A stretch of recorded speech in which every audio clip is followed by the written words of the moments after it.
சொன்னதை செய்து காட்டிய விஷ்ணு அப்படின்னு நம்ம கண்டிப்பாக சொல்லலாங்க. ஏன்னா அவர் பிக் பாஸ் வீட்டுக்குள்ளே இருக்கும் பொழுது மணி, தினேஷ், அர்ச்சனா இவங்க 3 பேரில் யாராவது ஒருத்தவங்க ஜெயிச்சா நான் 10,000 வாலா வெடி போட்டு கொண்டாடுறேன் அப்படின்னு சொன்னார்.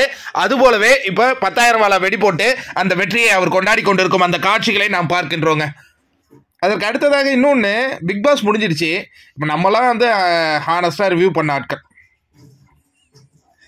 நானே வந்து நம்மளாம் பாருங்கள் ஒரு சின்ன சேனல் தான், ஆனால் இதுதான் முடிவு அப்படின்னு சொல்லிட்டு அன்னைய நாள் என்னது சாட்டர்டேவே நான்லாம் போட்டிருந்தேன் அர்ச்சனா தான் வின் அப்படின்னு சொல்லிட்டு. இது அந்த சோர்ஸுன்ட்டு இவர் ஒரு இந்த ப்ரொடியூசர் ஒருத்தர் ரிவ்யூ பண்ணிட்டு இருப்பார்ல, அவரை வந்து நான் பேர் சொல்ல விரும்பல, உங்களுக்கே தெரியும்.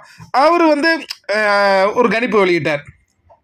இவர் விஷ்ணு 5, மணி 4, அர்ச்சனா 3ன்னு சொல்லிட்டு டாப் 2க்கு ஒரு கணிப்பு வெளியிட்டார். அவருக்கும் தெரியும், அதாவது நம்ம சொல்கிறது தவறுங்கிறது அவருக்கு தெரியும். கடைசி நாளில் ஒரு வைரல் ஆகணும், ஏன்னா அவருடைய ரிவ்யூலாம் இந்த முறை பெரிய அளவில் எடுபடலை. அப்போ கடைசி நாள்லேயும் வைரல் ஆகணும் அப்படின்னு சொல்லிட்டு ஒரு விஷயத்தை போட்டு விட்றாரு.